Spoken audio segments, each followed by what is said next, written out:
आज सोशल मीडियावर 19.4 मिनिटाचं एक MMS व्हायरल झाल्याची अफवा ज्या वेगाने लोकांनी त्या लिंकचा पाठलाग करायला सुरुवात केली ते बघूनच वाटायला लागलं की आज आपण टेक्नॉलॉजी स्मार्ट झालो असलो तरी ह्युमॅनिटी ब्लाइंड झालो आहोत। कारण कुणीही पॉज करून हा विचार नाही केला की त्या व्हिडिओच्या मागे दोन जिवंत माणसं आहेत, एक मुलगी आणि एक मुलगा, ज्यांच्या भावना, त्यांच्या प्रतिष्ठा, कुटुंब, भविष्य आणि मानसिक आरोग्य यांचा प्रश्न समोर आहे।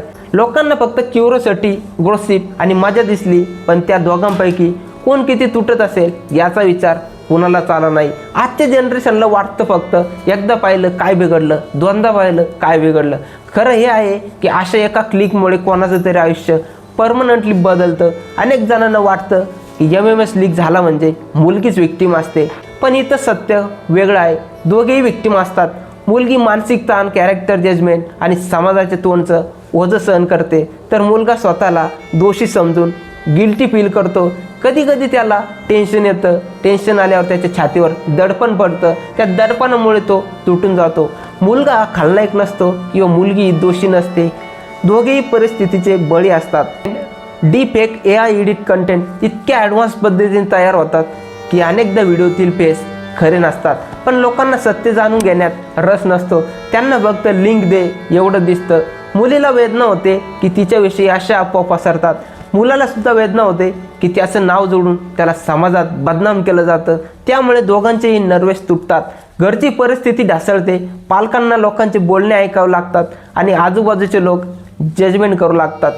अशा वेळी व्हिडिओ बनवणं किंवा बनवू देणं हाच मोठा विचारांचा विषय आहे। कारण एकदा फोनच्या मेमरीमधून व्हिडिओ बाहेर पडला की तो चेन रिॲक्शन सारखा व्हायरल होतो आणि कोणाच्या हातात जाईल याचा काही भरोसा नसतो। आज प्रत्येकजण रिलेशनशिपमध्ये ब्लाइंड ट्रस्ट ठेवून अशा गोष्टी करतात, पण ब्रेकअप झाला, मोबाईल हरवला, कोणीतरी इनिशियली लीक केला, फोन रिपेअरिंग शॉपमध्ये त्याचा दुरुपयोग झाला, तर त्याची किंमत ते आयुष्यभर भरत राहतात। हा प्रकार फक्त एका मुलीचा किंवा एका मुलाचा प्रश्न नाही, ही संपूर्ण जनरेशनची समस्या आहे, जी प्रायव्हसीला जोक समजते आणि डिजिटल सेफ्टीला इग्नोर करते। आणि हो, मुलगाही ते क्वालिटी विक्टीम असू शकतो। कधी एखादा क्लिप एडिट करून त्याच्यावर खोटं इम्प्रेशन टाकलं जातं, कधी त्याचं नाव वापरून त्याला समाजात आरोपी बनवलं जातं, कधी तो स्वतःला दोष देत ताण घेतो। त्यामुळे अवेअरनेस हा दोघांसाठी सारखाच असायला हवा। मुलगी असो वा मुलगा, प्रायव्हेट कंटेंट कधीच रेकॉर्ड करू नये, तो फॉरवर्ड करू नये, शेअर करू नये। समाजाची रिॲक्शन कोणी पोलीसकडे जाण्याचा सल्लासुद्धा देत नाही, ना सायबर क्राईमकडे रिपोर्ट करायलासुद्धा म्हणत नाही।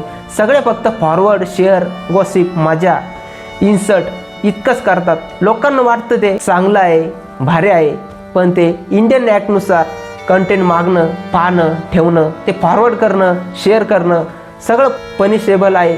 MMS मागणारा किंवा फॉरवर्ड करणारा, तो व्हिडिओ सेव्ह करणारा सगळे गुन्हेगार ठरतात, पण त्यांना हे माहीत नसतं किंवा ते जाणूनसुद्धा इग्नोर करतात आणि या डिजिटल तमाशामध्ये ते येऊन फसतात। सर्वात निरपराध बळी असतात त्या दोघांचे पॅरेंट्स, ज्यांनी आपल्या मुलांना प्रेमानं वाढवलं, स्वप्न पाहिली, भविष्याची आशा बांधली, पण समाज मात्र एका MMSच्या नावाखाली त्यांचं आयुष्य उद्ध्वस्त करायला एक सेकंदही लावत नाही। मीडिया आणि काही यूट्यूबर या घटनांना इतका बढावा देतात, त्या ठिकाणी ते थंबनेल, ड्रामा आणि मनी मशीन म्हणून वापरतात। Truth behind viral MMS, real link, shocking story, expose असे चीप हेडलाईन्स लावून लोकांच्या मनात अजून जखमा तयार करतात।